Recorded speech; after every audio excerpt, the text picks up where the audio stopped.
Aujourd'hui, j'ai envie de vous partager une vidéo sur le thème de dire oui à ce qui est, accepter ce qui est. C'est un sujet que je dois travailler tous les jours et en tant qu'être humain, je crois qu'on y est tous dans le même bateau. Parce que dire oui à la réalité de ce qu'on vit, des choses qu'on aimerait vivre, qu'on ne vit pas, ou des choses qu'on vit, qu'on n'aimerait pas vivre, c'est un peu le lot de tout le monde. Donc c'est une petite vidéo où je vais vous présenter 3 exercices à faire quand on est dans cette lutte contre la réalité. Alors moi je suis très influencée par l'auteur Eckhart Tolle. Ça c'est la version anglaise, mais c'est le pouvoir du moment présent. Et lui, il en parle très bien de ce pouvoir du oui, de cette acceptation, de comment accepter cette réalité, comment accepter les émotions qui sont en lien avec ces réalités. Il y a des périodes dans ma vie où j'ai beaucoup appliqué sa philosophie, sa vision des choses, parce que ça marche. Et comme ça marche, j'ai envie de vous le partager. Au lieu de lutter, de résister, d'être dans une forme de non contre ce qui est, en disant oui à ce qui se passe dans la réalité, eh bien il y a quelque chose d'autre qui se passe, il y a une tranquillité, une paix, une sérénité qui émerge, qui est sous-jacente, qui est derrière les événements. Et ça, c'est quelle que soit la situation que vous vivez. C'est vraiment par expérience personnelle que je vous dis ça, c'est que une fois que vous dites oui, même aux pires situations, il y a une forme, un espace de tranquillité qui englobe la situation. Évidemment, les situations qui nous font souffrir amènent des émotions, et c'est exactement pareil, c'est le même processus avec les émotions. En accueillant ces émotions, il y a cet espace de tranquillité aussi qui est présent. Alors attention, faites bien la distinction entre dire oui à ce qui est et dire oui à tout. Le propos ici, c'est pas de dire oui à tout, écrabouillez-moi, coupez-moi en petits morceaux comme un légume, voilà, faites ce que vous voulez de moi, c'est pas du tout ce oui-là. Par exemple, quelqu'un vient vous insulter, ne vous respecte pas, vous n'allez pas dire oui au non-respect, vous allez dire oui à la situation de non-respect. Après, vous avez le choix. Quand vous êtes dans cette acceptation-là et non pas dans la résignation, eh bien, vous avez 3 solutions. La première, c'est soit de vous retirer de la situation. La deuxième, c'est d'agir et non pas réagir. On verra bien la différence tout à l'heure au cours d'un des exercices. La troisième solution, si vous ne pouvez pas vous retirer et vous ne pouvez pas agir, c'est d'accepter la situation de manière entière. Vous allez bien sentir la différence entre accepter les choses et se résigner, parce que dans l'acceptation, il y a cette tranquillité dont je vous parlais. Dans la résignation, il y a une énergie plombante, lourde. Donc je crois que j'ai tout dit et on va aller s'installer à table pour aller goûter ce oui. Entourez-vous de votre matériel à dessin préféré ou ce que vous avez sous la main. Aujourd'hui, on va avoir besoin d'un cutter et d'un carton un petit peu épais pour pouvoir découper dessus. Quelques magazines, votre journal créatif ou des feuilles volantes, peu importe la taille. Alors avec ce premier exercice, on va se lâcher. Et on va se lâcher en écriture, mais pas n'importe quelle écriture, ça va être une écriture folle, une écriture illisible, une écriture expressive. On va écrire dans tous les sens, n'importe comment, tout ce qui vous manque dans votre vie ou tout ce qui est en trop dans votre vie. Et ça peut être des mots, ça peut être des phrases. Regardez toutes les sphères de votre vie où vous êtes en souffrance, où vous êtes insatisfait, où vous râlez, ou qui ne convient pas à votre idéal. Ici, l'intérêt, c'est pas vraiment de pouvoir relire, au contraire, parce que justement ça va être sans censure et peut-être que ça va vous arranger de ne pas pouvoir relire ou surtout qu'on puisse vous relire après. S'il y a quelque chose d'assez intense que vous vivez en ce moment et qui vous fait souffrir, ça peut revenir plusieurs fois. N'hésitez pas à remettre les mêmes mots, les mêmes phrases, jusqu'à ce que vous sentiez que tout est sur la feuille.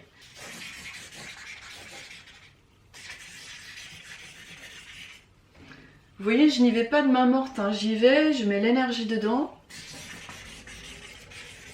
Alors ça peut arriver à un moment donné, on bloque, on n'a plus d'idées. Si ça peut vous aider, vous pouvez démarrer des phrases du genre « Ce qui me manque dans ma vie, c'est 3 petits points » ou « Ce que je n'ai pas envie de vivre, c'est... » À vous de trouver les bons débuts de phrases pour vous aider à récolter encore d'autres idées et déposer tout ça sur votre feuille. Maintenant que vous avez terminé, vous allez couvrir votre page, votre gribouillis de mots avec d'autres mots et d'autres phrases sur le thème de l'acceptation. Alors ça peut être tout simplement de décorer toute la page avec des oui, mais vous pouvez aussi mettre des phrases du genre j'accepte ce qui est, je dis oui à ce qui est, ou encore je suis ok avec la situation. Je vais utiliser du pastel sec pour cette partie-là de l'exercice parce que pour moi le pastel ça amène quelque chose de doux, d'apaisant. Allez-y vraiment doucement. Si vous avez un rythme habituel, je vous invite à ralentir votre geste et soyez totalement présent à ce que vous avez écrit en dessous et à ces oui que vous êtes en train de mettre par-dessus. Sentez vraiment le lien entre les deux.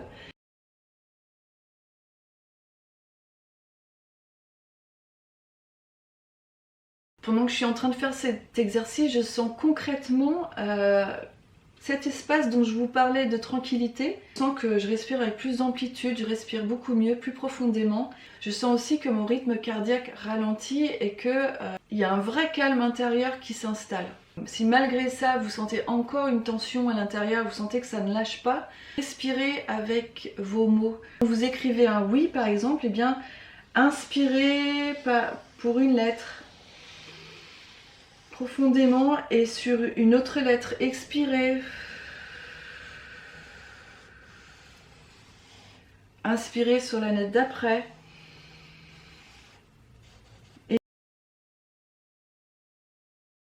Voilà ce que ça peut donner. Je trouvais que juste inscrire le oui, ça me convenait tout à fait, ça donne déjà son effet. Mais libre à vous de faire vraiment comme vous le sentez, suivez vraiment votre inspiration. Pour la troisième et dernière étape de cet exercice, je vais vous inviter à couvrir toutes les parties qui restent, toutes les parties d'écriture qui restent. Ce n'est pas de couvrir pour ne plus voir l'écriture qu'il y a en fond, parce que l'intention ici, ce n'est pas de se voiler la face et d'être dans le déni et de ne pas voir les situations qui nous font souffrir, mais l'intention ici, c'est de le mettre en arrière-plan. Donc je vous invite à choisir une couleur pour vous qui représente l'acceptation, et une couleur transparente. Alors de la même manière que tout à l'heure, prenez le temps, ralentissez votre geste, respirez, ventilez. Soyez totalement en conscience de ce que vous êtes en train de faire. Vous êtes en train de créer un espace de tranquillité entre vous et les situations que vous vivez. Maintenant, on va passer au deuxième exercice. Le premier était de poser de manière générale les choses qui vous font souffrir dans votre vie, les choses insatisfaisantes. Dans ce deuxième exercice, ça va être plutôt sur une situation en particulier. Tout à l'heure, je parlais de réagir et d'agir, qu'il y a une réelle différence entre l'un et l'autre. Reprenons l'exemple d'une personne qui ne vous respecte pas, qui vous insulte. On peut soit réagir ou on peut agir. Et la réaction en général, c'est quelque chose qui est basé sur l'émotion. Quelqu'un vous insulte, c'est insupportable, ça vous met en colère, vous trouvez ça injuste et vous allez répondre avec l'énergie de la colère et vous allez réagir à chaud et peut-être que vous allez l'insulter en retour. Dans une forme d'action, eh bien, on prend soin de ces émotions, de ce sentiment d'injustice, de cette colère. Et puis après, une fois que ces émotions sont posées, on agit à partir d'un autre espace, d'un espace plus tranquille, avec plus de recul. Par exemple, dans cette situation avec une personne qui ne vous respecte pas, de cet espace de tranquillité que vous aurez développé et de ce recul, vous allez peut-être décider de vous retirer de la situation en lâchant prise, ou vous allez décider de répondre, mais en utilisant les outils de la communication non violente, par exemple. La différence entre réagir et agir, c'est un travail de tous les jours, ça demande de la présence, ça demande de la détermination, ça demande du courage, ça demande de la force, c'est pas quelque chose qui s'acquiert du jour au lendemain. Les bénéfices d'être dans le oui, c'est que quand on sort de l'aspect émotionnel, de l'aspect réactionnel, eh bien on a de nouvelles idées, on voit les choses d'une autre manière, d'une autre perspective. Ça permet de trouver des solutions auxquelles on n'aurait pas pensé si on était resté dans ce non et dans cette lutte intérieure. Alors c'est l'exercice un petit peu trousse de secours, c'est l'exercice que vous allez faire quand vous êtes submergé par une situation et par les émotions que provoque cette situation. La première étape dans cet exercice, ça va juste être de déposer l'émotion en couleur, en forme, en symbole, en ce que vous voulez. On n'est pas du tout en train de viser quelque chose de beau, hein, comme d'habitude, on n'est pas dans une visée esthétique, on est dans l'expression de l'énergie, de ce que vous avez en vous. Dans ce genre d'exercice où j'ai envie de déposer des émotions inconfortables, des émotions désagréables, j'aime bien utiliser le pastel gras parce que c'est un peu ça à l'intérieur, c'est des émotions un peu grasses qui ont du mal à décoller. Une chose que j'ai oublié de vous dire, importante, c'est que si vous faites cet exercice dans votre journal créatif, faites-le sur la page de droite. Donc voilà ce que j'ai fait. J'ai fait quelque chose de figuratif, j'ai fait un bonhomme qui représente ma frustration d'hier. C'est libre à vous, ça peut être simplement une tache de couleur ou des taches de couleur, des gribouillis. Vous allez maintenant prendre votre cutter et le petit carton que vous avez. Vous allez placer le carton en dessous et vous allez découper les lettres du oui dans cette page.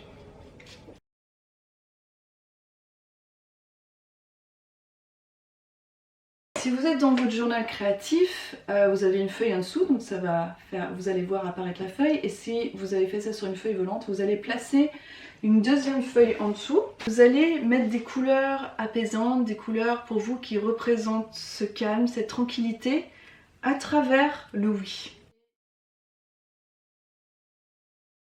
Maintenant, on va tourner la page et on va compléter ce qui reste sur la page pour amplifier cet état de tranquillité, de calme, de sérénité.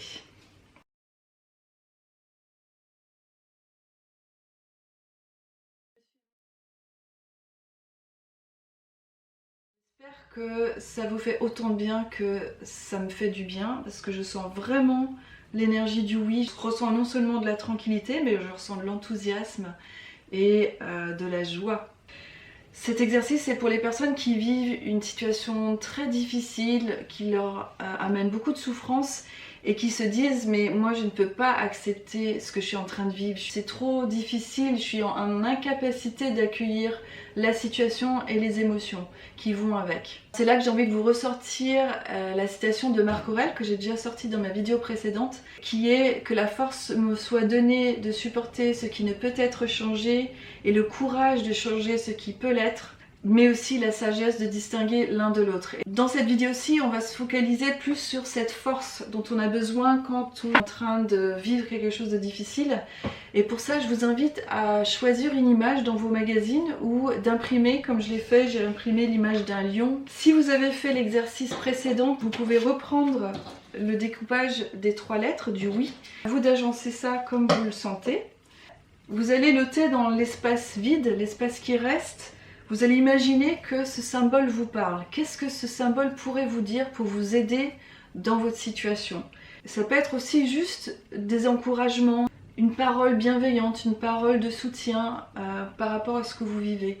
Par exemple, ma chère Émilie, j'aimerais te dire, et 3 petits points. Si ça bloque, revenez toujours à la phrase de départ de j'aimerais te dire. Et pour terminer, vous pouvez décorer votre page, faire un fond, boucler votre dessin à votre manière en suivant votre inspiration. Ça m'a fait beaucoup de bien de contacter cette énergie du lion, cette force, et je la sens vraiment vivante en moi. Voilà pour aujourd'hui, j'espère que vous avez pu bénéficier de ces exercices, que vous avez vraiment senti en profondeur l'impact et le pouvoir de ce oui intérieur, de cette attitude du oui. Je vous dis à bientôt pour une prochaine vidéo.